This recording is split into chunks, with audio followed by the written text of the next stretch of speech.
हे भाऊसाहेबांनी सुरू केलं आणि त्यातूनच ज्या चुकीच्या परंपरा आहेत, रूढी आहेत, त्याला आव्हान देत त्याच्या विरुद्ध ठामपणे भाऊसाहेब उभे राहिलेले आपण सगळ्यांनी बघितले। आणि मग अमरावतीच्या अंबादेवीच्या मंदिरामध्ये अस्पृश्यांना प्रवेश मिळाला पाहिजे याकरता आंदोलन करून त्या ठिकाणी तो प्रवेश मिळवून देणारे हे देखील भाऊसाहेबच होते। आणि त्या माध्यमातून त्यांनी केवळ आपल्या भाषणातून नाही तर कृतीतून आणि व्यक्तिगत जीवनातूनही ज्या ज्या वेळी प्रसंग आला त्या त्यावेळी या कुप्रथांचा विरोध करत एक प्रकारे त्याच्या विरुद्ध बंड पुकारलं आणि अतिशय यशस्वीपणे भारतरत्न डॉक्टर बाबासाहेब आंबेडकरांचा विचार हा त्यांनी त्या ठिकाणी प्रतिपादित करण्याचं काम केलं। आपल्याला कल्पना आहे की शेती आणि शेतकरी हा तर त्यांच्या विचाराचा कणा होता।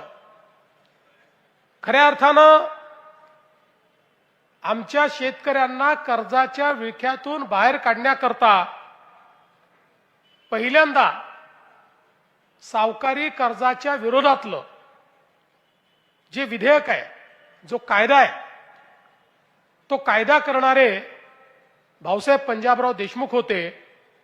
आणि शेतकऱ्यांना या कचाट्यातनं बाहेर काढण्याकरता एक कायदेशीर चौकट त्यांनी त्या ठिकाणी निर्माण केली। आणि खऱ्या अर्थानं नागावलेला जो शेतकरी होता त्या शेतकऱ्याच्या जीवनामध्ये एक नवीन प्रकाश आणण्याचं काम हे भाऊसाहेबांनी त्या काळामध्ये केलं, हे आपण सगळ्यांनी जवळून बघितलं। शिक्षणाच्या क्षेत्रामध्ये श्री शिवाजी शिक्षण संस्थेची स्थापना भाऊसाहेबांनी केली। आज तर हा वटवृक्ष इतका मोठा झालाय,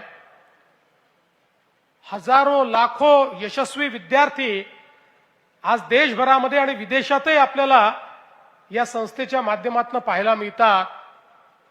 पण खऱ्या अर्थानं आपण जर महाराष्ट्र बघितला तर वर्षानुवर्ष आम्ही या विदर्भाच्या मागासलेपणाच्या संदर्भात आंदोलनं केली, बॅकलॉगची आंदोलनं केली।